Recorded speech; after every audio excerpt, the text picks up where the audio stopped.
하나님 말씀은 창세기 15장 17절부터 21절까지 말씀입니다. 해가 져서 어두울 때 연기 나는 화로가 보이며 타는 횃불이 쪼개인 고기 사이로 지나더라.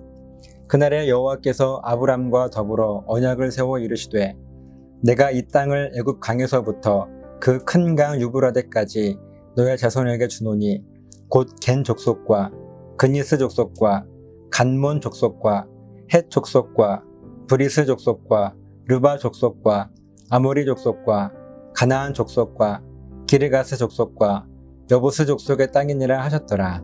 아멘. 성경을 통해서 우리가 함께 보고 있는 이 아브라함의 신앙과 그의 삶의 모습을 보면 볼수록 오늘을 살아가는 저와 여러분의 신앙생활의 모습과 그렇게 많이 다르지 않다는 것을 느끼게 됩니다. 아버지가 돌아가시고 이제 어떻게 살아가야 하나 하는 인생의 큰 결단을 해야 할 때 어떻게 해야 할지 몰라서 고민했던 그런 모습이나 아내를 누이라고 거짓말을 하는 그런 비겁한 모습이라든지 그럼에도 불구하고 나름대로 무엇을 대비해야 할지를 알아서 군사들을 잘 길렀더니 훗날 아주 중요한 순간에 하나님께 쓰임받는 그런 모습이라든지 하나님께서는 늘 아브라함에게 정말 위대한 약속을 계속해서 말씀하시는데 아브라함은요 그 약속의 말씀을 온전하게 신뢰하지 못해서 증거를 보여달라고 투정을 부리는 모습이라든지 때론 깊은 잠과 큰 흑암과 두려움 가운데 살아갈 때도 있지만 그 순간이 하나님께서 하시는 아주 중요한 말씀을 깨닫게 되는 모습들을 보면 참 우리와 많이 다르지 않다 하는 생각을 하게 됩니다. 지금까지 함께 나눈 이 아브라함의 신앙과 그의 삶의 모습을 보면은 정말 그렇지 않습니까? 그런데 우리가 감히 따라가지 못하는 아브라함의 모습이 있습니다. 아무리 고민하고 저 스스로를 돌아보아도요 이것만큼은 참 아브라함과 많이 다르다라고 하는 반성을 하게 돼요. 바로 하나님을 향한 온전한 신앙 고백입니다. 아브라함은 하나님께서 말씀하시면요 한 번도 왜냐고 묻거나 따지지 않고 거절하지도 않았습니다. 즉각 순종했어요. 그런데 우리들은요 하나님께 참 많이 따지고 묻고 왜 그래야 하는지 하는 것을 원망합니다. 내 기준으로는요 도저히 이해되지 않기 때문에 그래요. 이것이 바로 우리들의 신앙 고백이 온전하지 않다라고 하는 증거이기도 하고 반면에 아브라함의 신앙 고백이 얼마나 온전했는가 하는 모습이기도 합니다. 아브라함은요 하나님의 약속은 의심했어요. 그런데 하나님을 향한 신앙 고백은 온전했습니다. 그런데 우리들은 하나님의 약속도 의심하고 하나님을 향한 신앙 고백도 불완전하죠. 매일 아침마다 아브라함의 삶을 묵상하면서 은혜를 나누고 있는데요. 아브라함을 통해서 믿음에 대한 성경적인 본질을 새롭게 점검할 수 있다고 하는 것이 얼마나 큰 은혜인지 모릅니다. 오늘 본문의 말씀도 참 재미가 있어요.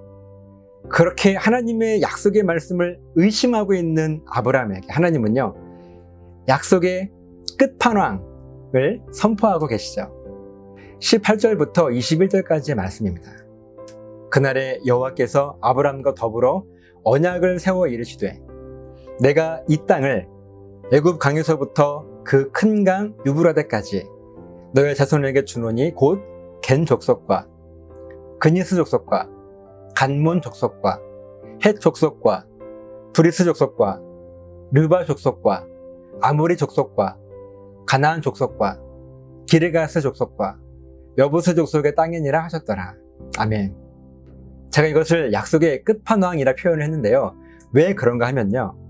하나님께서 아브라함에게 약속하신 그 땅의 경계가 어디서부터 어디까지인가 하면 그 애굽 땅에서부터 그리고 아브라함이 맨 처음 출발했던 그의 고향이었던 갈대아인의 우루 바로 유브라데 큰 강가라고 하는 그 지역까지를 이야기하는 거예요. 그리고 오늘 성경에 나온 이 족속들은 그 넓은 지역마다 살고 있던 족속들을 이야기하고 있는 거예요. 아브라함이 이 약속을요 얼마나 믿었을까요? 모르긴 몰라도 이제까지의 아브라함의 모습을 보면 아마 100%는 아니었을 것입니다. 그럼에도 불구하고 하나님은 아브라함과 함께 이 위대한 언약을 세우시는 거예요. 사랑하는 여러분, 사방이 밝은 환경 속에서 빛은요, 빛이 아닐 수 있습니다. 그런데 어두움 속에서 빛은 밝게 빛이 나죠. 그 어두움이 더 깊은 어두움이라면 빛은 더 밝게 빛날 것입니다. 하나님의 이 약속의 말씀이 이와 같습니다. 오히려 우리들이 어두운 가운데 있을 때, 그래서 약속의 말씀을 의심하고 있을 때 하나님의 약속은요, 더 밝게 빛날 수밖에 없습니다. 왜냐하면요, 우리들이 아무리 이 약속의 말씀을 의심하고 무시한다고 해도 그것은 우리들이 의심하는 것이지 하나님은요, 그 약속을 반드시 이루실 것이기 때문에 그렇습니다. 오늘 17절 말씀에 보면 하나님의 임재를 상징하는 횃불이 아브라함의 쪼갠 고기 사이로 지나다닙니다. 아브라함은 하나님께서 명령하신 제물들을 쪼개놓고요, 설계가 내려앉아 먹어버릴까봐 하루 종일 지키고 있었어요. 그 밝은 낮에는요, 이 횃불이 임하지 않았습니다. 그때까지도 하나님은 아무것도 하시지 않으셨어요. 그런데 해가 져서 어두워졌을 때 보이지 않던 연기 나는 화로가 보였습니다. 그리고 그때 비로소 하나님은 횃불로 임재하셔서 아브라함의 그 순종의 제사를 받으시는 거예요. 사람의 말은요, 진실하지 않을 수 있습니다. 그런데 하나님의 약속은요, 하나님이 반드시 이루십니다. 혹시 지금 여러분의 믿음과 삶이 여러 가지 이유로 어둡게 보이십니까? 그러면 그때가 바로 하나님의 횃불이 가장 밝게 보일 수 있는 시간입니다. 우리 이 믿음을 가집시다. 끝이 아닌 약속의 끝판왕을 말씀하실 하나님을 한번 기대해 보시죠. 분명 하나님은요, 저와 여러분을 통해서 이 위대한 일을 행하실 것입니다. 우리가 아무리 낙심해 있고 하나님의 약속의 말씀을 의심하고 있다 할지라도 하나님께서 약속하신 이 성경의 말씀, 이 본질은요, 절대 흔들리지 않고 그 약속을 반드시 이루실 분 하나님이십니다. 어쩌면 우리가 더 낙심해 있을 때 그 말씀이 이루어지는 그 모습이 더 밝게 빛나지 않겠습니까? 왜냐하면 어둠 가운데 빛으로 운행하시기 때문에 그렇습니다.